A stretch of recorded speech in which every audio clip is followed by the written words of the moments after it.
All right, guys, welcome back to the channel. God bless you. I hope you're having a good week so far. I wanted to do a quick video early this morning.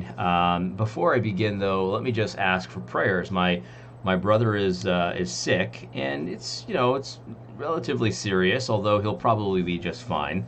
But I won't get more detailed than that. But just prayers for him. He's obviously very important to me. But he should be important to you as well because he gives me most of my ideas for the show. So there you go. In any case, God bless you and thank you in advance for those. I wanted to start today with a little bit of a story. Now, I've told part of this story before, but I don't remember if I've told all of this, so here we go. When I first got saved, I ended up in Tim Keller's church, and I quickly left that church, not because I was unhappy with Tim Keller at the time. It was more because it was just such a big church, right? And I'm the kind of guy that if I have the option to just kind of slide in and out without talking to anybody, that's exactly what I'll do. And so it was just way too easy for me to not establish any relationships or, really talk to anybody. So I decided to go to a smaller church where that would be impossible. And I found a smaller church that was really great. It was just kind of like a non-denominational evangelical church. The pastor was just an awesome guy, a guy named Mike Doyle. He's still pastoring in New York right now, as far as I know. And he very very much influenced by Calvary Chapel, and so he would preach kind of line by line through a book. Very smart guy, very sharp, just a good guy too. A guy that most of his life you could hope to emulate. You know what I mean? And it would be a good thing for you. Not a perfect man, but a very solid dude. And I was leaving New York, but about 6 months before I left New York, because I'd planned to leave, I left this church. I really wish I hadn't done that. This is one of my biggest church regrets that I have, maybe the biggest. I left that church, and the reason I left was because we started singing some of those like Bethel Church type songs.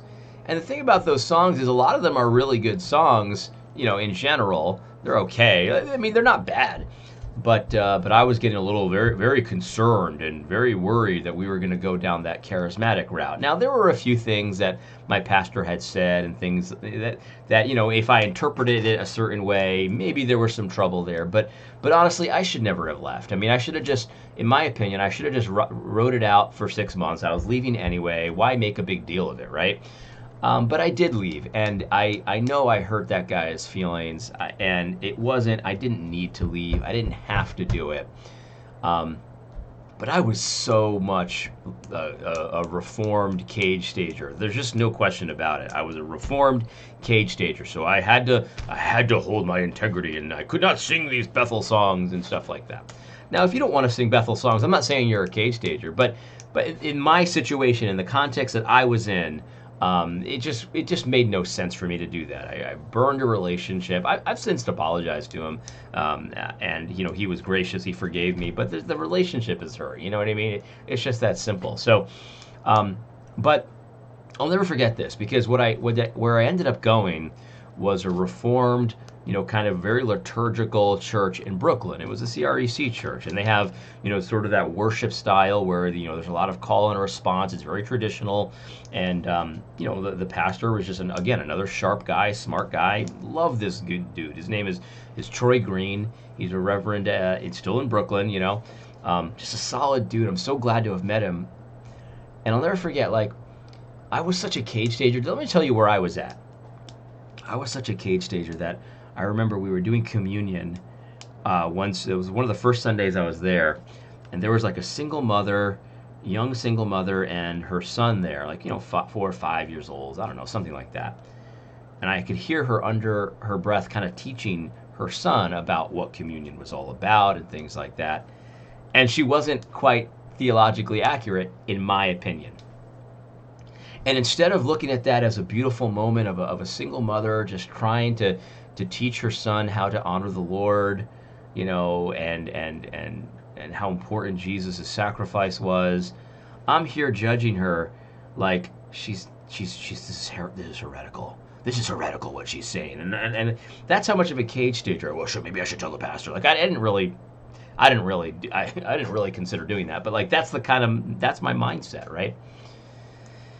And really, what was probably happening there is this is a woman with probably a simple faith. You know, she's not going to read the latest theology book. She didn't read, Calvin's commentaries or whatever. Like, but she understands her position before the Lord, and she understands that Christ is Lord, and she understands that Christ's sacrifice is the only reason that she can stand before a holy God. Like, she got all that stuff. She's got a simple faith, and like, but here I am, and I'm sitting in this place of judgment with my holy robes on. Like, man, I'm just a cage stager. It's just disgusting what I was thinking at the time. A few weeks after that, there was a fellowship meal, and they do like a monthly fellowship meal, and it's awesome because there's a lot of Italians there. There's delicious food, there's delicious desserts. I mean, it's exactly what you'd expect. And there was this one brother there, an older guy. His name was Tony, and he's an Italian guy. I mean, he sounds like Tony Soprano. It'd be like talking to Tony Soprano if Tony Soprano was like a street preacher or something like that. You know what I mean? Like, instead of a mobster, that's the kind of guy I was talking to. And he's just an older guy, and he asked me why I'd left my previous church, and I told him, and he just kind of was very gracious about it. He did not affirm me though, and he just told me a story. He said, he said, I found myself in Manhattan one day, and I was visiting some friends, and I went to their church with them, and it was a great time. And then I was walking home, and as I was walking home, I passed by Hillsong. And Hillsong, it's like trying to get into a nightclub. They got a line around the block. They've got bouncers, stuff like that. And he goes in. He's like, yeah, I decided to go see what was going on at Hillsong. So I went into Hillsong. And again, this is a reformed guy, like a very mature reformed guy. And he says, so I went into Hillsong, and he goes, Adam, like, there's a lot of things that go on in Hillsong that I would never do. There's a lot of things that go on in Hillsong, in the worship service that, quite frankly, I think are dishonoring to God. This is a regulative principle guy, And I'll never forget this. And he looks at me now and he goes, but you know what? A lot of the people that attend Hillsong, those are your brothers and sisters. And look, as much as I wouldn't want to do that, and maybe I'd want them to go to a better church, they're going to that church. And I want to make sure that I don't have a faith that is like, it's so stuffy, so smug, that it just kind of, it wants to distance itself from people that just have a simple faith, right? They go to work every day, they bring their lunch pail, they come back home, maybe they drink a Coors Light with dinner, and they don't have all the leather-bound books, but maybe they have like the latest pop theology release or something. Maybe they don't even have that. Maybe they just listen to to Christian TV or Christian radio, and look, there's stuff on there that of course I can't approve of, but the people listening to it, man, you gotta consider them as having the same standing before God that you do. And I'm probably messing up part of that story. I mean, that was the message, though. And honestly, like, that perspective just, it struck me to the core, because I had become this annoying little pipsqueak. You know what I mean? I was an infant in the faith, but here I was standing in judgment over these people that have a simple faith. I'll never forget this, more recently, and this is after I had kind of left this attitude behind. Like, I finally got out of the cage stage, right? But I've come to find out that there are a lot of reformed leaders that, quite frankly, they never leave the cage stage. Never. And they get their holy robes on, and they want to distance themselves from all those simpletons, you know what I mean? And I hate that perspective so much. I hate it. I find it abhorrent. I think it's disgusting. I'll never forget this. During COVID, there was a Pentecostal or kind of some kind of charismatic pastor down south that got arrested for having church, right? While all of the reform, they got their holy robes on and shut down worship. This charismatic guy he was, we're gonna have worship. It's just that simple. We're gonna meet and we're gonna honor the Lord. And he got arrested. And one of the war horn media guys, very reformed, stately reformed type, he was celebrating this. He said every pastor that has church should be arrested. That's what he said. I don't remember which one it was. It was one of the reform. It might have been Andrew. I don't remember which one, so I don't want to tell. But it was one of the Warhorn guys. And people in the comments were like, what? Arrested? Or have you lost your mind? And I don't think that the Warhorn guy responded. I don't remember. But there was a lot of people that follow Warhorn in the comments. Reform, you got their robes on, And they were saying, he's a charismatic. Who cares if he gets arrested? That's basically the argument. He's a heretic anyway. He should be arrested for preaching heresy. Like, it was insane. It was insane. I think of my grandfather, one of the godliest men that I know. And, I every time I go visit him, he'll show me pictures from back in the day of all the various churches that he helped plant. And, it wasn't like, and he would go on these mission trips, but it wasn't like the fake mission trips where, you paint the wall that every mission team before you for the last, 100 years has painted the same wall over and over and over and over and over and over and over and doesn't really do anything. Like, not one of those mission trips. Like, these are the kind of mission trips where you actually build the foundations of a church physically and also spiritually. And, the local witch doctors come to try to put curses on you, like that kind of thing. Where demoniacs come and attack you and things like that. He's been to Cuba. He's been to the Dominican. He's been, all over Panama, everywhere. And he'll show me pictures. And this is a man on fire for the Lord. He knows his stuff. He knows his stuff at a simple level. He doesn't have leather-bound books in his library. He has books in his library, but it's not Calvin's Institutes. You know what I mean?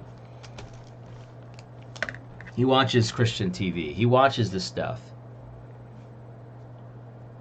A simple man that so many Reformed would want to distance themselves from, because those are just regular Joes with a simple faith. Yeah, they know about the Lord. They love the Lord. They know about the forgiveness of sins and repentance and stuff like that, but they're not sophisticated. They're not stuffy. They're not as accurate as they could be. And I hate that. I hate that attitude. There are some Reformed guys that would look at a guy like my grandfather and say, oh, he's not even saved. He's not even saved. That's not the majority. That's not the majority of Reformed people, Reformed leaders. There are some, though. But the attitude of I want to distance myself from them. I don't want to be really associated with them. I don't want to be identified with them. That's common. That's common in Reformed leadership. It's disgusting, guys. It's disgusting. And I don't like it. And I think that perspective, that attitude, it's going to go the way of the dodo bird. And that can't come fast enough, man, because we need each other. We need each other. We can have our debates and we can have our concerns and we can poke fun at each other and stuff like that. But at the end of the day, we need each other. And there are a lot of Pentecostals and charismatics that are out there winning souls. And they're not doing everything the way we would do it, and they're not quite right and things like that. But they're out there, and honestly, they're on fire for the Lord. A lot of these guys, they're on fire for the Lord. And if that can't encourage you, if that can't help you, like stir something up within you, I think your priorities are pretty jacked up. And I love the Reformed faith, man. I love it. I've got very particular beliefs when it comes to theology, and when it comes to understanding how God operates and the covenants and how church should be. I've got very particular tastes, the kind of songs we should sing. I got very specific beliefs about the law of God, and all of that kind of thing. But we've got to figure out, especially Reformed people who have this supposedly very mature theology, how to be actually mature. How to be actually mature when it comes to believers of other, persuasions and flavors and things like that. We've got a long way to go. The cage stage is not something that you should. It's not something that you should thrive for to never lose. It just doesn't make any sense. Like, yeah, there's just a smugness for just regular, average Joe believers, and I've noticed this, and I've talked about it before. I hate it so much, man. They're like, oh, he doesn't do his daily devotions. Is he even a believer? Where in the world do you get that from? Maybe your theology isn't as mature as you think it is. I don't know. Just call me crazy. Call me crazy. Here we've got this poster of an event. I know nothing about this event, but it's the Great Awakening versus the Great Reset. It's got on the Bible on the one hand, and then the COVID stuff on the other hand. And I'm sure a lot of these people are, probably charismatic type people. I see the dude from My Pillow, simple faith, preaches repentance and faith, simple faith. And I see some other people that I kind of recognize. I see some kind of like charismatic wackos in here and things like that. And they're talking about political maneuverings, political actions against the spirit of the age. That's what they're talking about here. And, they've got Alex Jones here and all that kind of stuff. Here's Josh Buice. The overwhelming majority of Christian nationalists are not Reformed evangelicals, not even close. Hence, one of the reasons why I distance myself from the title. Well, congratulations, Josh. You've maintained your purity. You've got your holy robes on, and you've come to the massive intellectual, realization that the majority of Christians in America aren't Reformed evangelicals. Well, congratulations, Josh. You've got your purity. You can distance yourself from the rest of those idiots out there, the rest of those simpletons. You can distance yourself from the majority of Christians that aren't Reformed evangelicals. Congratulations. I'm sure that's another crown that you can wear. There's another gem in your little crown. You're very pure.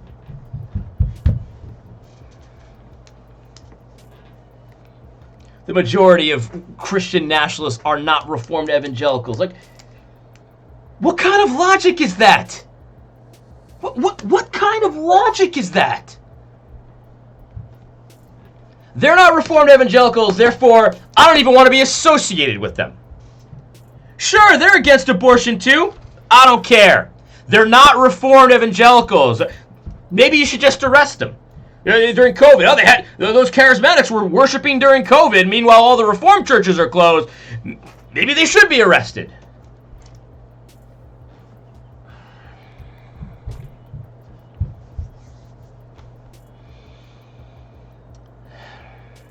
This is saying nothing. This is saying nothing, except I'm not willing to work together with anybody. I'm not willing to be associated with the non-Reformed Christian. This is...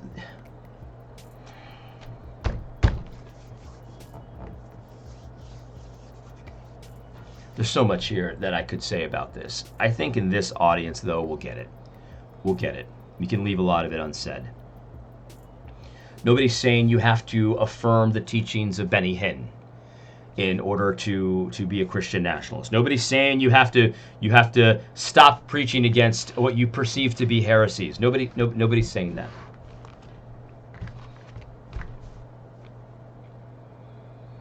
But you've identified this is one of the reasons why you distance yourself from being titled a Christian nationalist, because there are non-Reformed evangelicals that call themselves Christian nationalists. I mean, the logical flaw here, you can drive a truck through. I mean, everyone got it instantly. I mean, people were okay. People that call themselves Christians that aren't Reformed evangelicals. So why wouldn't you distance yourself from that? This is nothing. This is nothing. And whether you like it or not, they're coming for all Christians. Like, I'll never forget this one. This was earlier. This was much earlier, before I was kind of engaged, publicly talking about a lot of this stuff. When I was just a lowly Christian, I'd go, I'd pass out tracts and stuff like that. And, lowly Christian, nobody knew who I was. I was just a guy in the street, right? You remember that woman who, she was like a county clerk or a city clerk, and she refused to give two dudes like a marriage license or something like that. I don't remember exactly the situation, but she had refused to give some people a marriage license for something immoral, right? She was just stood her ground, lesser magistrate. I know this is the law of the land. This is what everyone's doing. You're not getting a license from me. And I think she was jailed for it. If I'm not mistaken, she was jailed for a time over it. And I remember, people it was part of the culture war. People were freaking out. But then a lot of those reform guys got their holy robes on. I'm going to get another purity purity badge here. She's a oneness Pentecostal. Why would you defend her? She's a oneness Pentecostal. I don't know if it's true or not. I mean, but at the time I was like, I didn't know if that was true or not. But at the time I was like, don't you understand? That doesn't matter. They don't care about that. You think she was jailed because she was a oneness Pentecostal? No, she was jailed because she defied the gods of the system. And as far as they're concerned, she's just a Christian. So, look, of course, I wouldn't call oneness Pentecostal a Christian. They're not Trinitarian. I get it. But from their perspective in the public square, they're jailing her because of her bigoted Christian beliefs.